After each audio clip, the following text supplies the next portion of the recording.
ನಮಸ್ಕಾರ. ಮಂಗಳೂರು ಅಂದ ತಕ್ಷಣ ನಮ್ಗೆಲ್ಲ ಏನ್ ನೆನ್ಪಾಗತ್ತೆ? ಸುಂದರವಾದ ಬೀಚ್ಗಳು, ದೇವಸ್ಥಾನಗಳು, ಒಳ್ಳೆ ಶಿಕ್ಷಣ ಅಲ್ವಾ? ಆದ್ರೆ ಈ ನಗರದ ಇನ್ನೊಂದು ಮುಖ ಇದೆ. ಒಂದು ಅದೃಶ್ಯ ಯುದ್ಧ ನಡೀತಿದೆ ಅಲ್ಲಿ. ಅದು ಕೇವಲ ಡ್ರಗ್ಸ್ ವಿರುದ್ಧದ ಹೋರಾಟವಲ್ಲ, ಬದಲಿಗೆ ಒಂದು ಇಡೀ ನಗರ ತನ್ನ ಭವಿಷ್ಯವನ್ನೇ ಉಳಿಸ್ಕೊಳ್ಳೋಕೆ ಮಾಡ್ತಿರೋ ಸಮರ. ಈ ಯುದ್ಧ ಎಷ್ಟು ದೊಡ್ಡದು ಅಂತ ಅರ್ಥ ಮಾಡ್ಕೋಬೇಕಾ?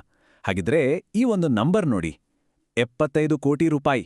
ಅಬ್ಬಾ, ಇದು ಯಾವುದೋ ಕಂಪನಿಯ ವ್ಯಾಲ್ಯೂಯೇಷನ್ ಅಲ್ಲ, ಬದಲಿಗೆ ಒಂದೇ ಒಂದು ಪೊಲೀಸ್ ಆಪರೇಷನಲ್ಲಿ ಸಿಕ್ಕ ಡ್ರಗ್ಸ್ನ ಬೆಲೆ.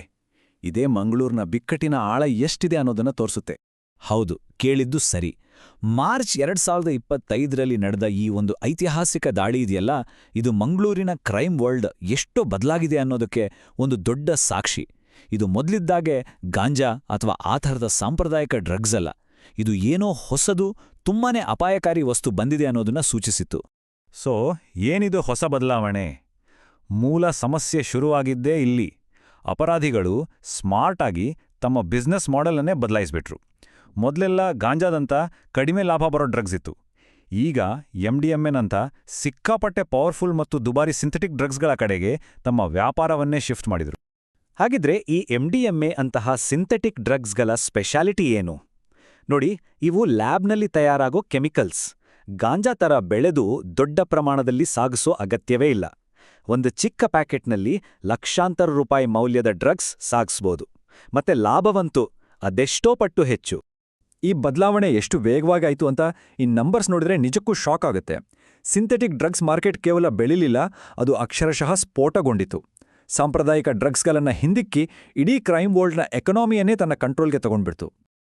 ಸರಿ, ಇಷ್ಟು ದೊಡ್ಡ ಕಾಂಪ್ಲೆಕ್ಸ್ ಆಗಿರೋ ನೆಟ್ವರ್ಕ್ ಅನ್ನ ಪೊಲೀಸರು ಹೇಗೆ ಭೇದಿಸಿದ್ರು? ಇದರ ಹಿಂದಿನ ಸಪ್ಲೈ ಚೈನ್ ಹೇಗಿತ್ತು? ಬನ್ನಿ ಅದರ ಜಾಡು ಹಿಡಿದು ನೋಡೋಣ. ನೋಡಿ, ಈ ನೆಟ್ವರ್ಕ್ ಇದೆಯಲ್ಲ, ಇದು ಯಾವುದೋ ಲೋಕಲ್ ಗ್ಯಾಂಗ್ ಥರ ಅಲ್ಲ, ಪಕ್ಕಾ ಒಂದು ಕಾರ್ಪೊರೇಟ್ ಕಂಪನಿ ಥರ ಕೆಲಸ ಮಾಡ್ತಿತ್ತು. ಇದರ ಸಪ್ಲೈ ಚೈನಲ್ಲಿ 3 ಸ್ಟೆಪ್ಸ್ ಇತ್ತು. ಫಸ್ಟ್, ಫಾರಿನ್ ಸಿಂಡಿಕೇಟ್ಗಳು ದೆಹಲಿಗೆ ಫ್ಲೈಟ್ ಮೂಲಕ ಡ್ರಗ್ಸ್ ತರಿಸ್ತಾರೆ. ಅಲ್ಲಿಂದ ಬೆಂಗಳೂರು ಒಂದು ರೀಜನಲ್ ಹಬ್ ಆಗುತ್ತೆ. ಇಲ್ಲಿಂದಾನೇ ಮಂಗಳೂರಿನಿಂದ ಬೇರೆ ಬೇರೆ ನಗರಗಳಿಗೆ ಡ್ರಗ್ಸ್ ಸಪ್ಲೈ ಆಗೋದು. ಇನ್ನು ಲೋಕಲ್ ಲೆವೆಲಲ್ಲಿ ಅಂದರೆ ಮಂಗಳೂರಿನಲ್ಲಿ ಏನಾಗ್ತಿತ್ತು ಅಂದರೆ, ಈ ಜಾಲ ವಿದ್ಯಾರ್ಥಿಗಳಲ್ಲೇ ಆಳವಾಗಿ ಬೇರೂರು ಬಿಟ್ಟಿತ್ತು. ಇಲ್ಲಿ ವಿಚಿತ್ರ ಅಂದರೆ, ಡ್ರಗ್ಸ್ ತಗೊಳ್ಳೋರೆ ಅದನ್ನ ಮಾರೋರು ಕೂಡ ಆಗ್ತಾರೆ. ಅಂದರೆ ಬಲಿಪಶು ಯಾರೋ ಅಪರಾಧಿ ಯಾರೋ ಅಂತಾನೆ ಹೇಳೋಕ್ಕಾಗಲ್ಲ. ಇನ್ನು ಇವರೆಲ್ಲ ಟೆಕ್ ಸ್ಮಾರ್ಟ್, ರೆಡ್ಡಿಟ್ ತರಹದ ಆ್ಯಪ್ಗಳ ಮೂಲಕ ಡ್ರಗ್ಸ್ ತರಿಸ್ತಾರೆ. ಹೊಸಬರನ್ನ ಈ ಜಾಲಕ್ಕೆ ಎಳೆಯೋಕೆ ಮೊದಲನೇ 1-2 ಡೋಸ್ ಫ್ರೀಯಾಗಿ ಕೊಡ್ತಾರೆ. ಅದಾದ್ಮೇಲೆ ಅವರೇ ಈ ಜಾಲದ ಭಾಗವಾಗಿಬಿಡ್ತಾರೆ. ಸೊ ಇಷ್ಟು ಟೆಕ್ ಸ್ಮಾರ್ಟ್ ಆಗಿರೋ ನೆಟ್ವರ್ಕ್ಗೆ ಮಂಗಳೂರು ಪೊಲೀಸರ ಉತ್ತರ ಏನಾಗಿತ್ತು? ಸುಮ್ಮನೆ ಇರಲಿಲ್ಲ ಅವರು. ಇಂಟೆಲಿಜೆನ್ಸ್ ಲೆಡ್ ಡಿನಯಲ್ ಅಂತ ಒಂದು ಹೊಸ, ತುಂಬಾನೇ ಅಗ್ರೆಸಿವ್ ಸ್ಟ್ರಾಟಜಿ ಜೊತೆ ತಿರುಗಿಬಿದ್ರು. ಈ ಹೊಸ ಚಾಲೆಂಜ್ಗೆ ಹಳೆ ವಿಧಾನಗಳು ವರ್ಕ್ ಆಗಲ್ಲ ಅಂತ ಪೊಲೀಸರಿಗೆ ಗೊತ್ತಿತ್ತು. ಸೊ ಅವರು ತಮ್ಮ ಗೇಮ್ ಪ್ಲಾನ್ ಅನ್ನೇ ಬದಲಾಯಿಸಿದ್ರು. ಮೊದಲೆಲ್ಲ ಡ್ರಗ್ಸ್ ತಗೊಳ್ಳೋರನ್ನ ಅರೆಸ್ಟ್ ಮಾಡೋದ್ರ ಮೇಲೆ ಫೋಕಸ್ ಇತ್ತು. ಆದರೆ ಈ ಹೊಸ ಸ್ಟ್ರಾಟಜಿಯಲ್ಲಿ ಬೇರನ್ನೇ ಕತ್ತರಿಸೋಕೆ ನಿರ್ಧರಿಸಿದ್ರು. ಅಂದ್ರೆ ಯಾರು ಸಪ್ಲೈ ಮಾಡ್ತಾರೋ ಆ ನೆಟ್ವರ್ಕ್ ಮೇಲೆನೇ ಡೈರೆಕ್ಟ್ ಅಟ್ಯಾಕ್. ಇದು ಸುಮ್ಮನೆ ಒಂದೇ ಪ್ಲಾನ್ ಅಲ್ಲ, ಇದು ಮಲ್ಟಿ ಡೈರೆಕ್ಷನಲ್ ಅಟ್ಯಾಕ್. ಹೇಗಂದ್ರೆ, ಜನ ಅನಾಮಧೇಯವಾಗಿ ಮಾಹಿತಿ ಕೊಡೋಕೆ QR ಕೋಡ್ಸ್, ಕ್ಯಾಂಪಸ್ಗಳಲ್ಲಿ ಸಾವಿರಾರು ವಿದ್ಯಾರ್ಥಿಗಳಿಗೆ ಮ್ಯಾಸ್ ಡ್ರಗ್ ಟೆಸ್ಟಿಂಗ್, ಗಾಂಜಾ ಬರೋ ರೈಲ್ ಮಾರ್ಗಗಳನ್ನೇ ಬ್ಲಾಕ್ ಮಾಡೋದು. ಇಷ್ಟೇ ಅಲ್ಲ, ಡ್ರಗ್ ಪೆಡ್ಲರ್ಗಳ ಗಾಡಿ, ಆಸ್ತಿ ಎಲ್ಲವನ್ನೂ ಸೀಸ್ ಮಾಡೋದು. ಹೀಗೆ ಎಲ್ಲ ಕಡೆಯಿಂದಲೂ ನೆಟ್ವರ್ಕ್ನ ಉಸಿರುಗಟ್ಟಿಸಿದ್ರು. ಹಾಗಿದ್ರೆ ಈ ಹೊಸ ಸ್ಟ್ರಾಟಜಿಯಿಂದ ಏನಾದರೂ ಬದಲಾವಣೆ ಆಯ್ತಾ? ಈ ಅಂಕಿಅಂಶಗಳು ಒಂದು ಇಂಟ್ರೆಸ್ಟಿಂಗ್ ಕಥೆಗಳ್ತವೆ. ಡ್ರಗ್ಸ್ ಮಾರೋರ ಬಂಧನ ಸುಮಾರು 37% ಜಾಸ್ತಿ ಆಯಿತು. ಅದೇ ಸಮಯದಲ್ಲಿ ಡ್ರಗ್ಸ್ ತಗೊಳ್ಳೋರ ಕೇಸುಗಳು ಗಮನಾರ್ಹವಾಗಿ ಕಡಿಮೆ ಆದವು. ಇದರ ಅರ್ಥ ಏನು? ತುಂಬ ಸಿಂಪಲ್. ಪೊಲೀಸರ ಟಾರ್ಗೆಟ್ ಕನ್ಸ್ಯೂಮರ್ಸ್ ಅಲ್ಲ, ಸಪ್ಲೈಯರ್ಸ್ ಆಗಿದ್ರು. ಈ ಹಾರ್ಡ್ಕೋರ್ ಕ್ರಿಮಿನಲ್ಗಳನ್ನ ಮಟ್ಟ ಹಾಕೋಕೆ ಪೊಲೀಸರು ತಮ್ಮ ಬತ್ತಳಿಕೆಯಲ್ಲಿದ್ದ ದೊಡ್ಡ ಅಸ್ತ್ರಗಳನ್ನೇ ಹೊರತೆಗೆದ್ರು. ಯಾಕೆಂದ್ರೆ ಈ ಪೆಡ್ಲರ್ಗಳಿಗೆ ಅರೆಸ್ಟ್ ಆಗಿ ಬೇಲ್ ತಗೊಂಡು ಹೊರಗೆ ಬರೋದು ಬಿಸ್ನೆಸ್ನ ಒಂದು ಖರ್ಚಷ್ಟೇ. ಸೊ ಅದಕ್ಕೆ ಮೊದಲನೇ ಅಸ್ತ್ರ ಗುಂಡಾ ಕಾಯ್ದೆ.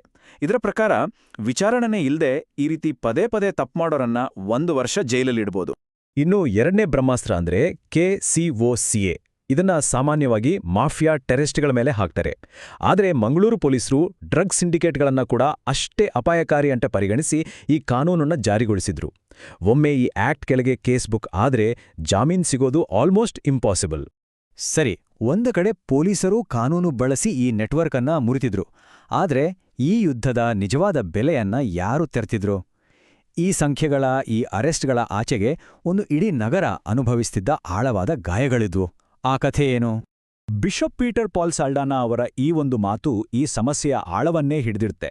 ಸಮಸ್ಯೆ ಕೇವಲ ಕಾನೂನು ಇಲ್ಲ ಅನ್ನೋದಲ್ಲ, ಆದರೆ ಹೃದಯದಲ್ಲಿ ಒಂದು ಶೂನ್ಯತೆ ಇದೆ ಅಂತ.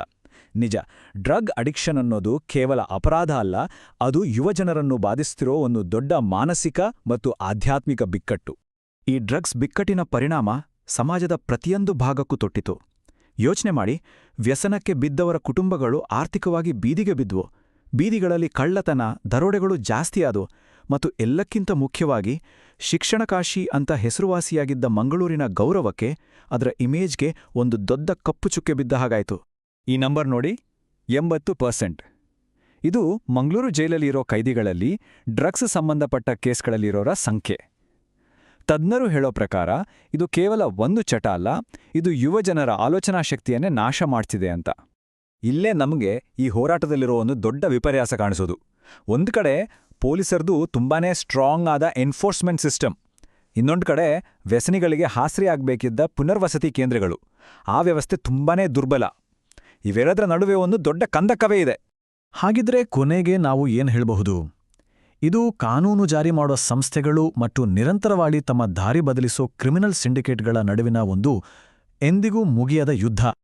ಹಾಗಿದ್ರೆ ಫೈನಲ್ ಸತ್ಯ ಏನು? ಪೊಲೀಸರು ಡ್ರಗ್ಸ್ ಸಪ್ಲೈ ಮಾಡೋ ನೆಟ್ವರ್ಕ್ಗಳನ್ನ ಮುರಿಬೋದು, ಸರಿ. ಆದ್ರೆ ಸಮಾಜದಲ್ಲಿ ಅದಕ್ಕೆ ಬೇಡಿಕೆ ಇರೋವರೆಗೂ ಈ ಗಿಡ ಮತ್ತೆ ಮತ್ತೆ ಚಿಗುರುತ್ತಲೇ ಇರುತ್ತೆ. ಅಂದ್ರೆ ಪೊಲೀಸರ ಕೆಲಸ ತುಂಬಾ ಮುಖ್ಯ, ಆದ್ರೆ ಅದು ಒಂದೇ ಪರಿಹಾರ ಖಂಡಿತ ಅಲ್ಲ. ಪೊಲೀಸರು ಈ ಯುದ್ಧದ ಸಣ್ಣ ಸಣ್ಣ ಕದನಗಳನ್ನ ಗೆಲ್ಲಬಹುದು, ಆದರೆ ಒಂದು ಇಡೀ ಜನರೇಷನ್ನ ಭವಿಷ್ಯದ ಪ್ರಶ್ನೆ ಬಂದಾಗ ಅದನ್ನ ಗೆಲ್ಲೋಕೆ ಸಾಧ್ಯನಾ?